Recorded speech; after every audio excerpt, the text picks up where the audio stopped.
Wel, prynhawn da bawb. Croeso i sesiwn cyntaf arbenigwyr yr Amgueddfa, modiwl diweddaraf prosiect E-hangu Gorwelion.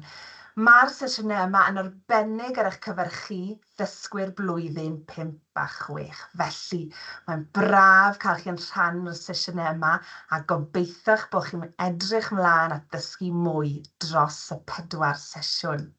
Fi yn sicr yn edrych ymlaen at ddysgu mwy. Siwan Richards ydw i a fi'n gweithio i e-sgol.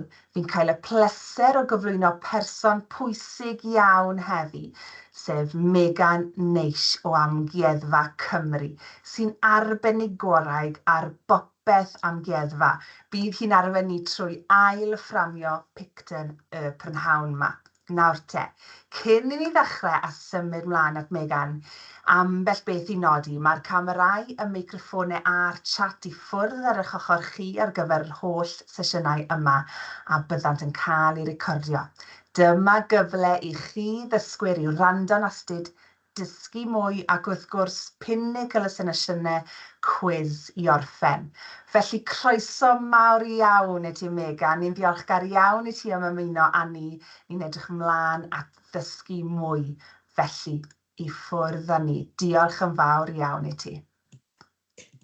Diolch. Dwi'n mynd i just swapio'r sgrin nawr. Gret. Fel bod pawb yn gallu gweld.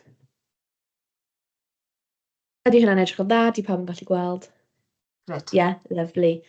Da iawn. Okay, so, helo pawb. Fy enw i yw Megan, a dwi'n gweithio yn yr Amgueddfa. So, yr Amgueddfa ni, mae gyda ni cymaint o bethau yn yr Amgueddfa yma, pethau fel esgyrn, fel deinosoriaid, ond hefyd celf, okay? A mae yr Amgueddfa yn rhywle ble ydych chi'n gallu dysgu cymaint o pethau, pethau sydd wedi digwydd yn hanes, ond pethau sydd dal i digwydd heddiw, mae'n gallu helpu ni i meddwl trwy pethau sydd yn digwydd yn y bresennol, ac wedyn hefyd pethau sydd yn gallu digwydd yn y dyfodol. Okay. So gawn ni symud i'r sleid fan hyn. So mae gyda ni y sesiwn 1 yma, sef ail-fframio picton. Nawr dyma'r dyn fan hyn o'r enw picton. Dych chi'n gallu gweld e yn yr ffram fan hyn. A mae'r sesiwn o'r enw ail-fframio picton, reframing picton, oherwydd dyn ni'n cymryd y peintiad yma ac yn ail-greu'r stori, to kind of tell the story. Okay? So gawn ni symud i fan hyn. So fel nes i wan dweud, ydych chi'n cael cwpl o sesiynau fan hyn. Falle nad yw pawb yn gallu dod i pob un o nhw, ond mae'r thema dych chi'n mynd i edrych arno yw ymgyrchu a protestio. Okay? So activism and protest. So mae'r holl sesiynau yma yn mynd i sôn am rhywbeth sydd yn gwneud i'r thema yna, ac mae'r un yma unwaith eto ail-fframio picton. So dwi'n mynd i edrych ar peintiad yn penodol heddiw. So, i ddechrau te, gyda'r termau yma, protest ac ymgyrchu, beth yw'r geiriau yma? Beth yw ystyr y geiriau yma? Siwan, wyt ti'n gwybod unrhyw beth sy'n dod i dy ti am y geiriau yma? Fi yn teimlo bod nhw'n gallu croesi'r rhai adegau, ond protest i fi yw pan fi'n meddwl am rhywun yn sefyll tu fas rhywle, falle yn protestio am rhywbeth sy'n bwysig iddyn nhw, neu rhywbeth sy'n mynd i newid, neu rhywbeth maen nhw'n moyn newid y dyfodol. Ymgyrchu wedyn, fi ddim yn siŵr, ti'n gwybod, beth yw'r gwahaniaeth? Mae'n iawn. So ti'n gywir, mae protest yn rhywbeth ble mae person falle yn mynd mas i gwneud rhywbeth. So falle maen nhw'n creu poster mwyn yn protestio yn erbyn rhywbeth. Mae'n fel action yn dydi e. Ond hefyd mae'n dewis person i protestio yn erbyn rhywbeth neu am rhywbeth maen nhw'n credu mewn. Ac wedyn mae ymgyrchu yn sôn mwy fel weithred sydd yn ceisio gwneud y newid yna. So falle mae'r ymgyrchu'r activism, mae hyn mwy fel mynd mas a gwneud rhywbeth fel gweithredu to really truly do something. Mae'r protest yn gallu digwydd just trwy geiriau falle, neu just trwy teimlad, ond mae'r activism, yr active part o fyna, ymgyrchu, dych chi'n mynd mas a gwneud rhywbeth i creu'r newid yna.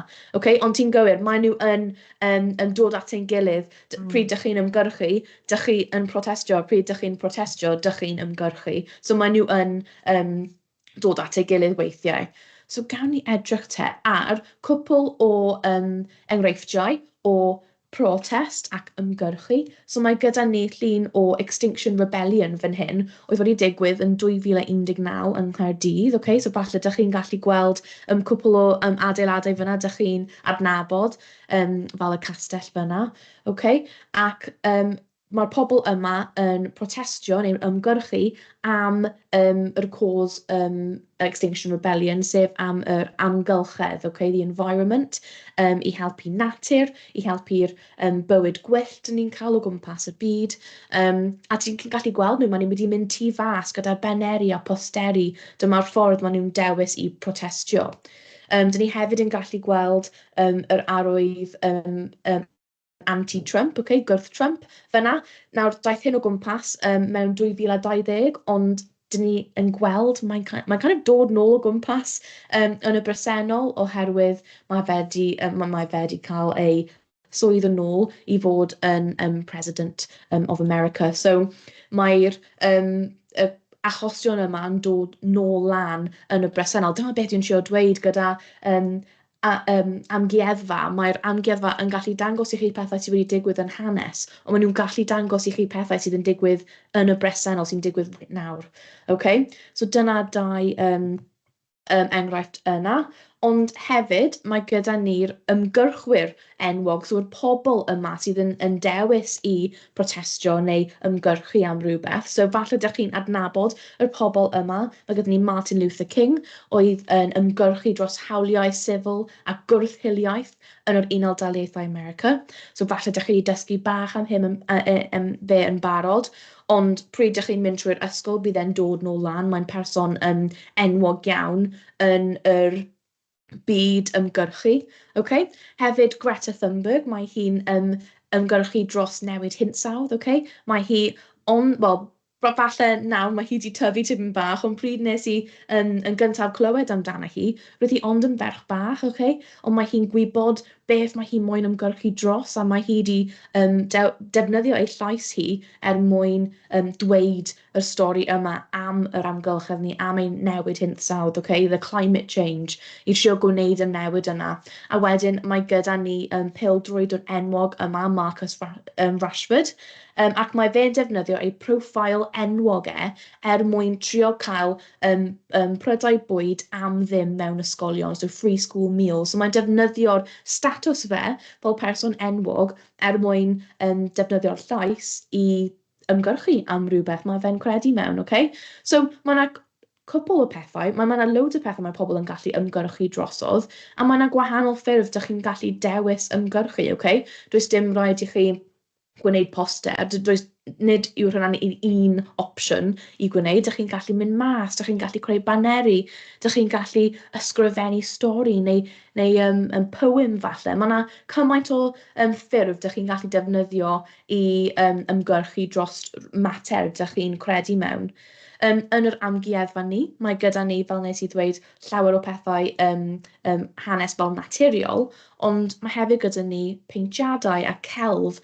Mae gyda ni rhyw 500 mlynedd o peintiadau, darluniau, cerfluniau, cerameg o Gymru, ac hefyd o gwledydd arall o gwmpas y byd, gan gynnwys un o'r casgliadau mwyaf enwog a gorau Ewrop o celf argraffiadol, so impressionist art. So mae gyda ni cymaint o darnau o celf yn yr amgueddfa, ac weithiau, dych chi'n gallu gweld ble mae ymgyrchu a protest yn gallu dod i mewn i celf. You can see where activism and protest can come into art a little bit. Mae gyda ni ar y we virtual art rooms, 360, chi'n gallu gweld pob ongl. So os ydych chi'n moyn mynd i'r link yna ar ôl y sesiwn falle, i cael gweld pa fath o pethau dyn ni'n cael, feel free to do that. Dyn ni'n gallu rannu'r link ar ôl i chi. Ond os dyn ni'n symud fan hyn, dyn ni'n mynd i ffocysu heddiw ar portreadau. Okay? Portreadau. Mae gyda ni llawer o portreadau. So portread yw'r wyneb. Falle mae'n arddangos person trwy defnyddio'r wyneb nhw. Gallyn bod yn peintiad, gallyn bod yn ffotograff neu ffilm, neu drawing fach, braslunio. Ond heddiw, dych chi'n gallu gweld, dyn ni'n mynd i sôn am peintiadau, portreadau a peintiadau. So, Pam oedd pobl moyn cael portread wedi eu peintio, neu pwy oedd yn cael eu portreadau wedi eu peintio nhw. So Iwan, wyt ti'n cael unrhyw syniadau falle? Pam i ddechrau? Pam mae pobl moyn cael portread? Cwestiwn da. Falle i ddangos statws i'r rhoi ar y wal. Ti'n meddwl am hen taia Ie.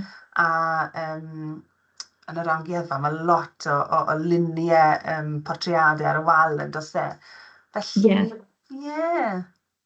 Ie, i arddangos rhywbeth, neu fel nes i chi dweud, fel i arddunio'r wal falle, ond hefyd maen nhw bach yn, they show off a little bit, okay? Maen nhw moyn dangos i pobl beth maen nhw'n cael. So maen nhw moyn dangos eu dillad, maen nhw moyn dangos faint mor arian maen nhw'n cael, maen nhw moyn dangos eu teulu nhw, maen nhw moyn dangos status nhw, okay? So falle pa mor bwerus maen nhw yn y cymdeithas, how powerful they are in their community, neu falle pa mor ddewr maen nhw if they're brave, neu os maen nhw'n cael rhyw fath o legacy, maen nhw eisiau pobl cofio nhw hefyd. Oherwydd, amser maith yn oel, doedd dim cameras er mwyn cymryd lluniau o adegau neu events yma sydd oedd yn digwydd amser maith yn ôl. So roedd rhaid i nhw peintio sefyllfa yma. So falle, fel dyn ni'n cael fan hyn, mae gyda ni mam ac ei tri plentyn. So doedd dim yr opsiwn i cael llun, roedd rhaid i ni peintio fe. A dych chi'n gallu gweld, mae'n edrych yn tebyg i teulu, falle dych chi'n gallu gweld heddiw, gyda brodydd a chwiorydd yn chwarae a gyda'r mam yn gwylio nhw. So dyw e ddim yn completely gwahanol i beth ni'n cael heddiw, ond ni'n gallu gweld yr dillad nhw, mae'r peintiad yma yn enfawr, os ydych chi'n gallu gweld yn yr amgueddfa, mae'n enfawr. So mae'n dangos i ni bod nhw'n teulu eithaf cyfoethog a teulu falle oedd yn eithaf pwerus amser maith yn ôl. So dyna falle yw reswm i pobl moyn cael portreadau wedi eu creu o nhw. Ac hefyd y pobl sydd yn dod i fyny mwy aml yn portreadau yw efallai dynion. Okay? So ni'n gweld llawer o dynion gwyn hefyd, oherwydd yn yr amser yna, dyna'r pobl oedd fel arfer ar ben y cymdeithas, on the top of like society a pethau fel yna. So dyma'r pobl oedd yn cael y mwy o pŵer ac y ryddid i gwneud reolau neu i gwneud dewisiadau ar gyfer, ar draws pobl arall. So, yeah, so mae nhw'n cael, they have the highest status. So, dyn ni'n gallu gweld fan hyn hefyd yn y portread yma, beth maen nhw'n gwisgo. Maen nhw'n ysgrifennu rhywbeth fan hyn, mae gyda fe ei dwylo ar llyfr fyna. So, dyn ni'n gwybod bod nhw'n gallu ysgrifennu a darllen. A mae hefyd fflwt yn dwylo'r dyn gyda'r cot coch yna. So, dyn ni'n gweld bod nhw'n cael sgiliau. Maen nhw'n cael sgiliau ysgrifennu, sgiliau darllen, sgiliau chwarae offeryn. Ac yn yr amser yna, roedd y sgiliau yna yn rhywbeth roedd rhaid i chi talu amdano, llawer o arian, ond rhywbeth roedd pobl angen bod yn eithaf pwysig a pwerus i dysgu. Okay, so nid oedd yr opsiwn yna yn open i pobl oedd lawr ar lefel kind of cyffredinol. Okay, so the average person couldn't learn those things. So, dyn ni'n gweld patrwm ar fel pwy dyn ni'n gweld yn y cyfnod yma yn portreadau. So gawn ni edrych, dyma'r portread dyn ni'n mynd i edrych arno heddiw. Okay, so mae gyda ni dyn o'r enw Sir Thomas Picton. A dwi'n mynd i jyst rhoi cyfle i chi edrych ar y portread yma am 1 funud a jyst meddwl am pa fath o geiriau neu bethau i disgrifio'r person yma, jyst yn eich pennau i dechrau, i meddwl am sut bys ni'n disgrifio'r person yma, jyst drwy edrych arno fe am y tro cyntaf.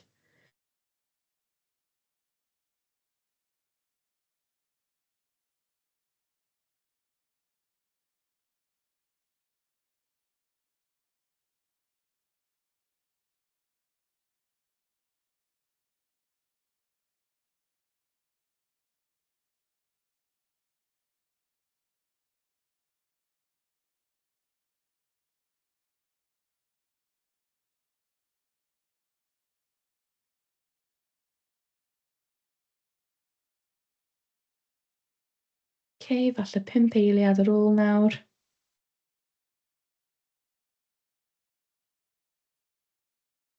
Okay. So, dyma rhywbeth dyn ni'n gwneud yn yr amgueddfa hefyd mewn person, okay? Dyn ni'n cymryd cwbl o eiliadau neu cwbl o funudau, jyst edrych arno portread yn gyntaf er mwyn cael y syniadau yna cyn bod ni'n dechrau trafod nhw. Weithiau mae pobl jyst yn edrych arno paentiad ac yn cerdded i ffwrdd, heb meddwl am pwy yw'r person yna, sut bysen ni'n disgrifio'r person yna, beth ydw i'n gallu gweld, what can I see? Mae'n cwestiwn eithaf syml, simple question, ond beth ydw i'n gallu gweld? So, falle Siwan, beth wyt ti'n gweld fan hyn?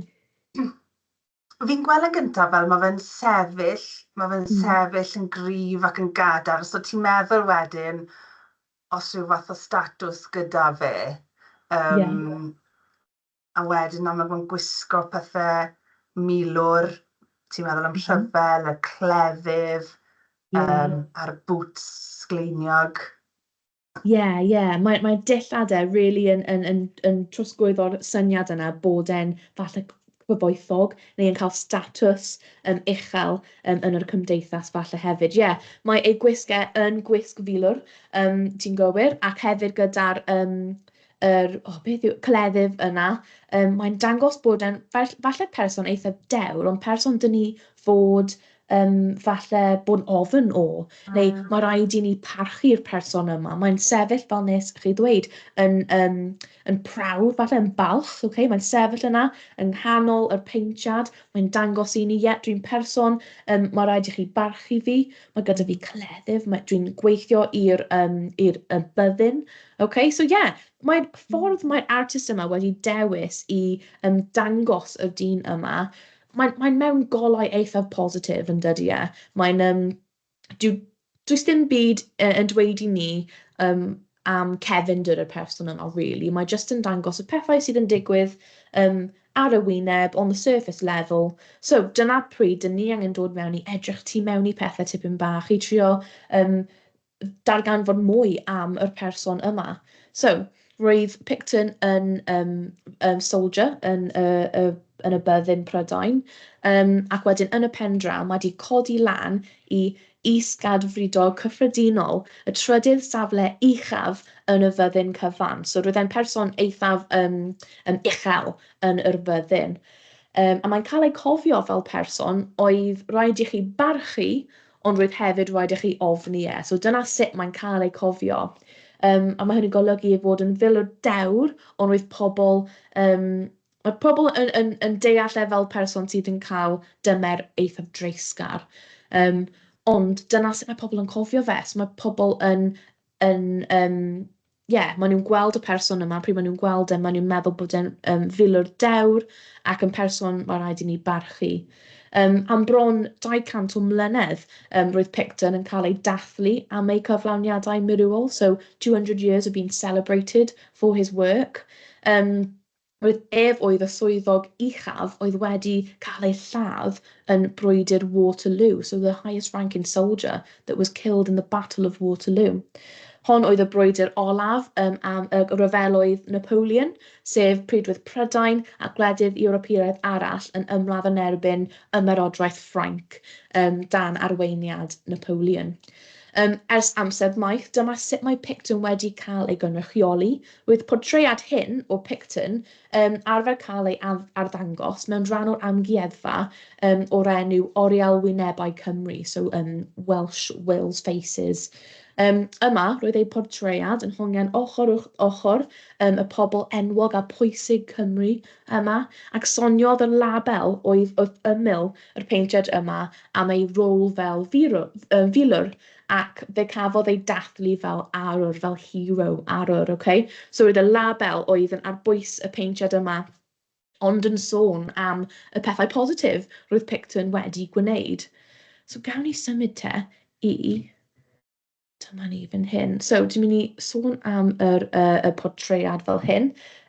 So, beth dyn ni'n gallu disgrifio fe, pethau dyn ni'n gallu gweld sydd yn disgrifio'r portread mwyn i ni deall mwy amdano fe.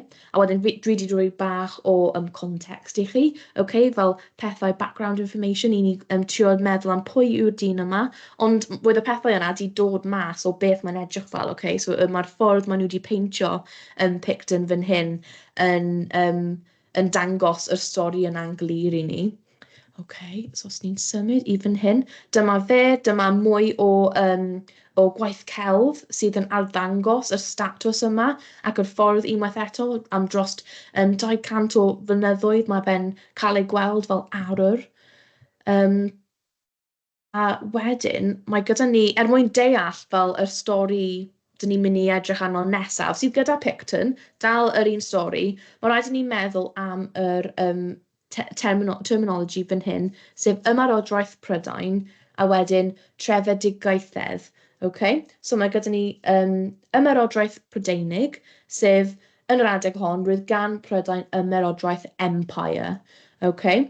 A wedyn, i ni symud i trefedigaethedd, mae'r gair hyn yn disgrifio'r weithred o cadw coloni. Okay? So, gyda'r ymarodraeth Prydeinig, mae hyn yn golygu ei fod wedi cymryd dros gwledydd eraill ar draws y byd. Dyn ni'n galw'r gwledydd hyn yn trefedigaethau, okay? Colonies. Allwn ni feddwl am unrhyw cyn drefedigaethau Prydeinig, unrhyw le ydych chi'n gwybod. Mae rai sydd yn dod i fy mhen i yw pethau fel Australia neu Canada, India, Jamaica, Kenya, llefydd fel yna sydd wedi cael eu cymryd dros.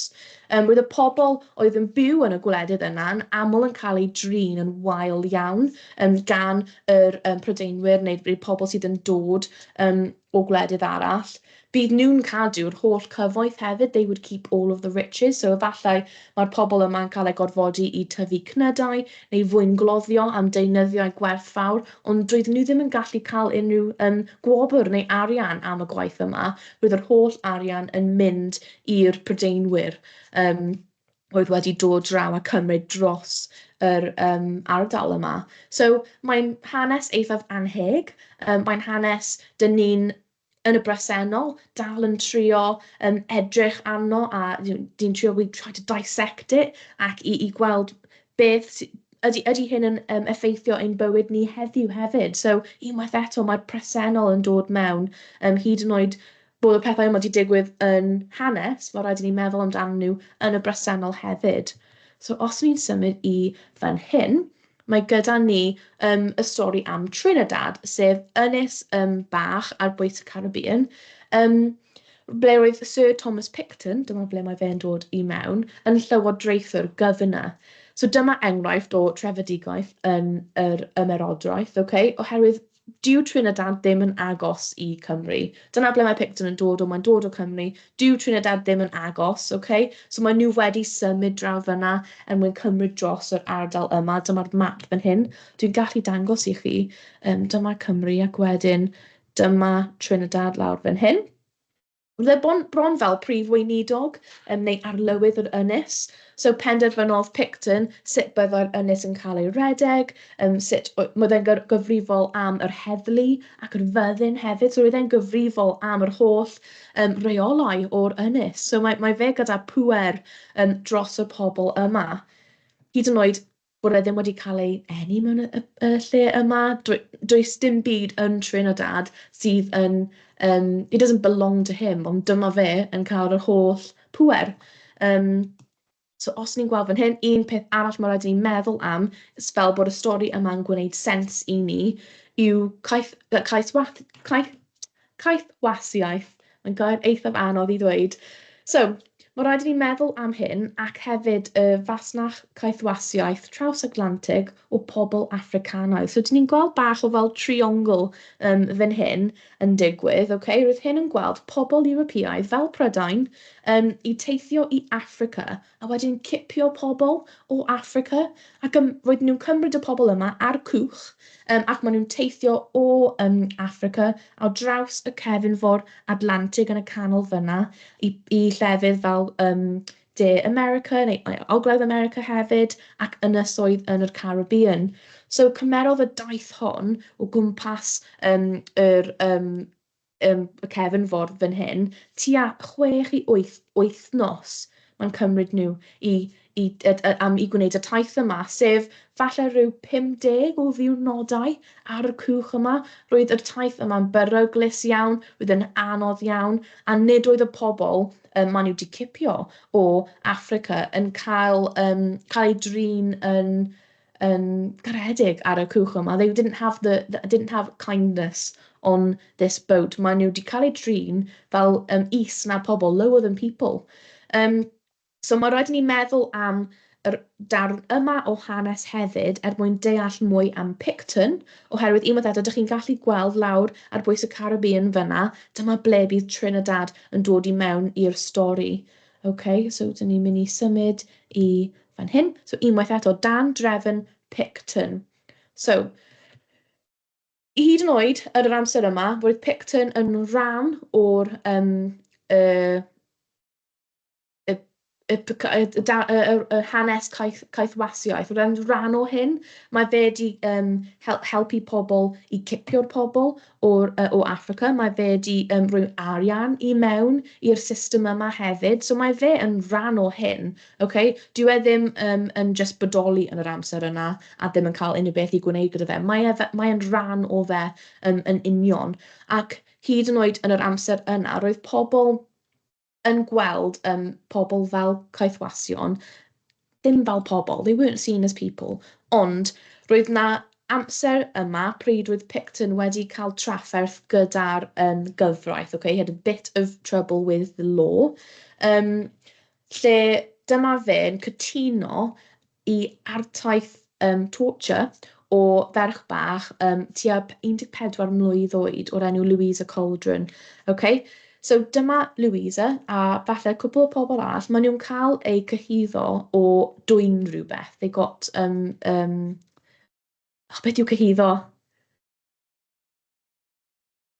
Ti'n rhaid fi o spot nawr? Mae di gadael ym mhen. Convicted, accused, maen nhw wedi cael ei gyhuddo o dwyn, okay? So nid oes proof os mae hyn wedi digwydd, ond dyma fe yn dweud i ei pobl, mae Picton yn dweud i ei pobl, dych chi'n gallu defnyddio'r ffordd yma o artaith mwyn cael yr stori mas o hi. So beth maen nhw wedi wneud yn anffodus, maen nhw wedi defnyddio'r raff ar ei dwylo, ac wedyn mae rhaid i sefyll ar y peg yma oedd yn anghyfforddus iawn er mwyn iddyn nhw trio cael yr stori mas o hi, okay? Ac hyd yn oed yn yr amser yna, roedd pobl yn gwybod bod hyn yn anghywir, roedd pobl yn gallu gweld bod hyn ddim yn y ffordd gywir i cael neges mas o person. Roedd Louisa Cauldron yn ferch mixed heritage hefyd. Doedd hi ddim yn caethwas, ond roedd hi'n cael ei gweld fel person rydd, okay? Ond hyd yn oed yn yr amser yma, roedd pobl yn gallu gweld na, dyw hyn ddim yn gywir. A cymerodd y jury oedd yn rhan o trial Picton ar gyfer y crime yma, ond i cymryd rhyw 5 munud i dewis, mae fe'n eog, dyn ni ddim yn cytuno gyda beth sydd wedi digwydd i'r ferch bach yma. Sydd unwaith eto yn rhywbeth i meddwl am, hyd yn oed yn yr amser yna, oedd pobl yn really gyflym yn gwybod mae hyn yn anghywir.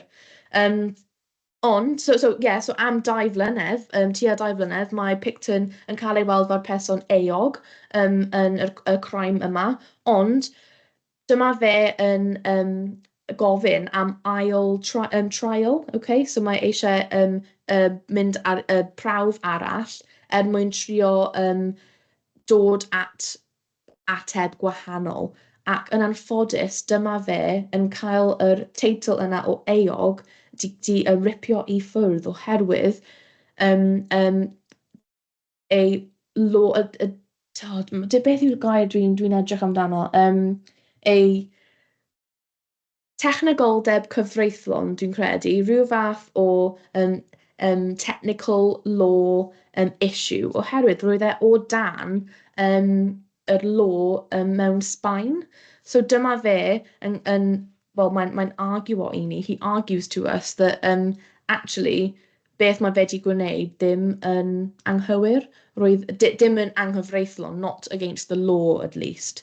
So nawr mae fe yn cael ei ryddid yn ôl unwaith eto, mae'n cael ei statws yn ôl unwaith eto yn y fyddin. So hyd yn oed ar ôl i pobl yr amser yna dweud na, dyw hyn ddim yn gywir, dyma fe dod yn ôl ac yn cael ei ryddid yn ôl. So dwi ddim cyfiawnder, dwi ddim justice yn y stori yma. Ac unwaith eto, gyda'r portread yma o Picton, dyn ni ddim yn gallu gweld yr holl hanes yna, yr holl gwybodaeth yna amdano fe. So dyna pam, pryd dyn ni'n gweld y darnau celf yma, gofynnwch cwestiynau, ffeindio mas mwy amdano pobl yma. Mae'r holl hanes yn eistedd yna i ni yn ffeindio mas. So gawn ni symud i fan hyn. So beth fyddech chi'n gwneud te gyda'r portread yma? So nawr ni wedi ffeindio mas bod person yma ddim yn person dyn ni'n cytuno gyda, a ddim yn person dyn ni moyn dangos parch i. So beth ydyn ni'n bod gwneud gyda'r portread? Mae rai pobl yn meddwl, falle dylen ni cymryd e i lawr a peidio dangos e. Ond mae pobl arall yn meddwl, wel, oes ganddyn ni falle rhyw fath o dyletswydd i dangos yr hanes yma a wedyn dangos y dau ochr o'r stori, oherwydd os mae pobl yn dysgu nawr am beth oedd wedi digwydd yn yr gorffennol, efallai mae'n mynd i helpu ni i gwneud yn siŵr bod e ddim yn digwydd yn y dyfodol unwaith eto. So mae yna cwpl o trafodaethau ydych chi'n gallu cael am yr subject yma. Dylen ni dangos y portread yma hyd yn oed nawr bod ni'n gwybod beth sydd wedi digwydd yn y gorffennol gyda Picton. Dwi'n credu yn personol bod rhaid i ni dangos yr ochr yma o'r stori, oherwydd mae'n anodd i deall yr holl stori jyst trwy edrych ar peintiad. So dwi'n credu mae cael yr trafodaeth yma ac yn rannu'r beth dyn ni'n gwybod a chi'n rannu beth dych chi'n gwybod, mae'n helpu ni i gwneud yr gorffennol yn mwy glir, fel bod ni'n gwybod beth sy'n digwydd heddiw. So mae gyda ni ffilm bach fan hyn. Dwi ddim yn mynd i chwarae e heddiw, ond mae rhywbeth ydych chi'n gallu edrych arno ar ôl y sesiwn falle, sydd yn sôn am beth dyn ni wedi gwneud gyda'r portread yma. Mae'n esbonio sut ymddangosod yr arddangosfa yma yn Amgueddfa Cymru. So mae gyda ni reframing Picton, ail-fframio Picton yn yr Amgueddfa heddiw. So dwi'n mynd i sgipio pas fan hyn, ond dwi'n gallu danfon yr link am hynna hefyd i chi. So yn 2020, ar draws y byd, roedd y symudiad Black Lives Matter yn herio sut mae hiliaeth yn edrych yn ein bywydau pob dydd. What does racism look like in our everyday lives?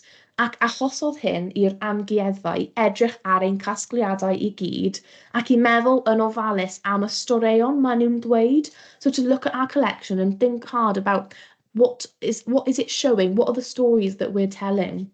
So be benderfynon ni i weithio gyda artistiaid o Trinidad. So o'r ynys yna, dyn ni jyst i sôn am. So mae artistiaid o Trinidad yn dod draw ac yn gweithio gyda ni. Rai ohonyn nhw yn ddisgynyddion caethweision, so falle maen nhw'n cael teulu yn y gorffennol oedd arfer bod yn caethwas. A wedyn pobl ifanc o'r SSAP, Sub-Sahara Advisory Panel, sef sydd â trefadaeth Africanaidd, so falle heritage, African heritage. Okay, so pobl o Trinidad sydd yn cael cysylltiadau i'r hanes yna, i dod i'r Amgueddfa ac i creu'r arddangosfa yma trwy eu llygaid nhw. Mae gyda ni llaw i fyny, dwi'n credu. Ydy pawb yn iawn? Iawn, ti'n chat yn gweithio, so bydd rhaid i gael ymlaen. Mae'n iawn, dwi just moyn checo. OK, lush. So, o'r pobl yma'n dod draw, dyn ni'n creu cysylltiadau, we're creating connections gyda nhw, dyn ni'n cael eu ochr nhw o'r stori hefyd yn cael ei arddangos fan hyn. So fe cafodd Picton, dyma fe fan hyn, ei symud i ystafell bach tu fewn i ffram pren fel hyn. Okay? So mae'r ffram pren yma'r bocs pren, dyma yw shipping container. So dyma sut dyn ni fel arfer yn symud peintiadau o gwmpas y lle. So mae'r ffordd o arddangos mewn yr shipping container yma yn trio dweud, wel, dyn ni'n gallu cymryd e I ffwrdd neu roi e nôl pryd ni moyn. We're not controlled by the portrait. Dyn ni'n dewis ble mae fe'n mynd. Dyn ni'n cymryd nôl y pŵer o'r y gorffennol yna ac yn dewis ble dyn ni moyn sefyll heddiw. So dyma fe yn yr ystafell. Mae gyda ni paneli o'r amgylch yr ystafell hefyd yn adrodd y stori, y dwy ochr i'r stori, Picton. So y stori bod e'n filwr dewr, because he was, roedd e yn filwr dewr iawn, a brave soldier, ond hefyd ochr y stori doedd yr label cyn ddim yn sôn am. So ei ran yn caethwasiaeth ac hefyd ei ran pryd roedd e'n reoli Trinidad. Beth oedd ei hanes so mae rein yn yr paneli yma. A dych chi'n gallu gweld cwpl o'r paneli yn reflectif ar y gwydr yna sydd o'r blaen ei portread. So mae fe angen wynebu ei gorffennol yn yr ystafell yma. He has to face his past in this room. Ac os ydych chi'n cofio nôl, gyda'r label cyn oedd yn cael ei defnyddio I Picton, roedd e ddim yn sôn am unrhyw beth o'r gorffennol yma. So roeddwn ni moyn cael ystafell sydd yn trafod y dau ochr, sydd yn trafod yr holl hanes ni'n gallu ffeindio mas am Picton. Fel bod pobl yn gallu dod I mewn ac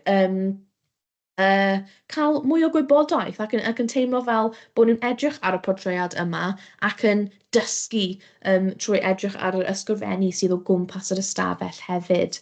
Okay, so gan I symud I fan hyn, dwi'n credu mae gyda ni llun arall fan hyn, mae gyda ni mainc a falle mwy o'r ysgrifennu jyst draw fyna.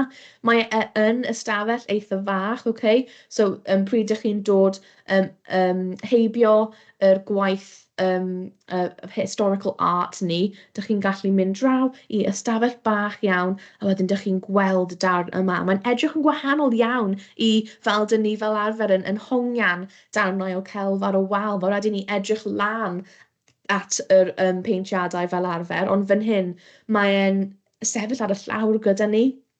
Mae wedi cael ei barriered hefyd gyda'r pren yna. He's kind of been locked in. So dyn ni'n dewis y pŵer. Dyn ni'n cadw'r pŵer dros y portread yma. So, dyn ni hefyd wedi gofyn I artistiaid arall I dod lan a darnau celf mae nhw'n gallu rhoi yn erbyn Picton. Okay, so fe wnaethon ni commisiynu artistiaid Trinidad hefyd. So mae gyda ni Spirited, fel bych chi'n gallu gweld jyst fyna, gyda'r fath o newspaper yn y cefndir. Mae hyn wedi cael ei ysbrydoli gan stori Louisa Cauldron ac yr pobl yna oedd Picton wedi camdrin. Okay? Ac mae'n dangos y stori positif o'r pobl yna o Trinidad gan defnyddio cerddoriaeth a celf a dawns traddodiadol. Dyw e ddim yn sôn am yr holl ddinistyr a creulondeb sydd wedi digwydd. Oherwydd mae'r ystafell Picton yn sôn am hyn. Mae'r arddangosfa yma yn trio sôn am y pethau positif oedd y pobl yna yn gallu rannu gyda ni. So fel ei dawns, fel ei canu ac ei hanes, ei objects hefyd. So mae'r darn yma yn really neis bod chi'n gallu bod mewn yr ystafell Picton, ond yn gallu symud I mewn i'r ystafell yma I gweld ochr y pobl oedd yn byw yna, yr ochr yna. So dyma un arall fan hyn, dych chi'n gallu gweld y gwahanol mathau o celf dyn ni'n cael fyna. Ac wedyn, mae gyda ni The Wound is a Portal, Gesiau, sef ystafell drws nesaf I hyn hefyd, ble mae pobl o Trinidad wedi cymryd lluniau yma, ac mae'n anodd I gweld, ond mae pawb yn cael tatŵ fel hyn. Okay? Mae pawb yn cael tatŵ, maen nhw'n edrych mae'n edrych fel bod nhw'n the same tattoo, ond maen nhw'n gwahanol mewn ffordd bach. So os ydych chi'n rhoi lluniau o'r holl tattoos yma mewn fel cyfres, mae'n troi mewn I animation. So mae'r adar, mae'r adenydd yr adar yna yn fflapio, mae'r afon yn llifo tipyn bach, a mae'r dail yn symud fel hyn. So mae'r tattoo yma yn cysylltu pobl yn yr ystafell yma gyda'n gilydd, ac hefyd yn cysylltu nhw i Trinidad, i natur Trinidad, i tirwedd Trinidad, the landscape of Trinidad. So mae'r tattoo fel rhyw fath o ymgyrchu, protest, i ddweud, dyma ni yn cymryd nôl Trinidad, dyma'r rhan o Trinidad, dyn ni moyn cofio ein natur, ble dyn ni'n byw, pethau sydd yn, it belongs to them, their place where they live, a nid yr hanes erchyll o Picton. Maen nhw moyn cofio'r pethau positif, ond gan dangos beth oedd wedi digwydd hefyd. Mae rhaid i pobl dysgu am beth sydd wedi digwydd, ond wedyn gweld sut dyn ni'n gallu troi hyn mewn i rhywbeth positif i ni cofio. So, just cyn bod ni'n gorffen, just cwbl o pethau dyn ni'n gallu meddwl amdano. Os mae'n, os mae'n lan i chi i ail-ddweud neu ail-fframio Picton, neu i dewis darn o celf, dych chi'n gallu trio ail-ddweud ei hanes, beth bysach chi'n dewis gwneud? So, un peth mae ni wedi wneud bod, un peth dwi eisiau dod lan, so weithiau mae pobl, dyn ni wedi gweld hyn yn digwydd yn y bresennol heddiw, mae pobl yn cymryd i lawr peintiadau neu monuments a cerfluniau o pobl yn hanes oedd wedi gwneud pethau ofnadwy. So we have found out more about these people, a dyn ni nawr yn dewis, dyn ni ddim moyn arddangos ei cerflun neu ei statue fe yn y cyhoedd, in public, oherwydd dyn ni nawr yn gwybod mwy am beth maen nhw wedi wneud, ond dyma beth dyn ni'n sôn am heddiw, ydyn ni fod cymryd e i ffwrdd, neu oes rhaid i ni trio dangos mewn ffordd ble dyn ni'n sôn am yr holl stori. Dyn ni ddim yn cuddio rannau o'r stori, dyn ni'n sôn am popeth, fel bod pawb yn gallu teimlo fel bod nhw wedi dysgu am yr peth, a ddim yn cael ei cuddio o rannau o hanes. So, mae'n rhywbeth i ni meddwl am, ydy hyn yn gywir, ydy hyn yn anghywir, dyw e ddim yn rhywbeth dwi'n mynd i gofyn chi i dweud nawr, mae'n rhywbeth i chi meddwl amdano a trafod gyda pobl, ydy hyn yn rhywbeth dyn ni fod gwneud neu rhywbeth dyn ni ddim fod gwneud. Mae'n anodd iawn i dewis, mae'n rhywbeth, dyw e ddim yn di-a-gwyn, it's not black and white, mae'n rhywbeth mae'n rhaid i ni meddwl am pob tro mae'n dod i fyny. Yn 2020, Comisiynodd Llywodraeth Cymru, the Welsh Government commissioned archwiliad yn yr Amgueddfa ac hefyd yn Cymru, a dyn ni wedi dod o hyd i dros 200 o cerfluniau, strydoedd ac adeiladau Cymraeg sydd wedi cael eu cysylltu i'r fasnach caethweision. So over 200 examples of Welsh statues and buildings and streets that have connections to the slave trade. So hyd yn oed yn y bresennol, dyn ni wedi ffeindio'r cysylltiadau yna. So hyd yn oed ysgol, mae yna ysgol yn Haverfordwest o'r enw Ysgol Gyfun Sir Thomas Picton. So hyd yn oed mae ysgol yn cael yr enw'r person yma, Sir Thomas Picton, ac dyn ni'n gwybod ei gorffennol nawr, dyn ni fod newid yr enwau yna, ydyn ni fod cadw'r enwau, ond yn ni fod dweud y stori i'r pobl sydd yn gwybod yr enw yna. Mae'n anodd iawn i ni dewis sut dyn ni fod to show the past, ond i gwneud yn siŵr bod ni'n newid y dyfodol, newid y presennol i newid y dyfodol. So, just rhywbeth i chi meddwl amdano, dyn ni'n cael cysylltiadau o gwmpas ni pob dydd sydd yn dod nôl at y gorffennol i caethwasion neu pryd mae y colonies, colonisers. So mae gyda ni cysylltiadau pob dydd gyda'r pobl yna. So sut ydyn ni'n symud o hynna i ble ni eisiau bod nawr ac yn y dyfodol? How do we move on from that? A weithiau, mae'n dod trwy protest ac ymgyrchu ac edrych ar celf a amgueddfa. Mae amgueddfeydd yn they're perfect to find out things, i ffeindio pethau mas ac i digio mewn i nhw tipyn bach, trio dehongli pethau fwy. So, dwi jyst moyn dweud diolch yn fawr iawn. Dwi wedi dod at ben fy presentation i fan hyn, so dwi eisiau rhoi yn ôl i ti, Siwan? Diolch yn fawr, Megan.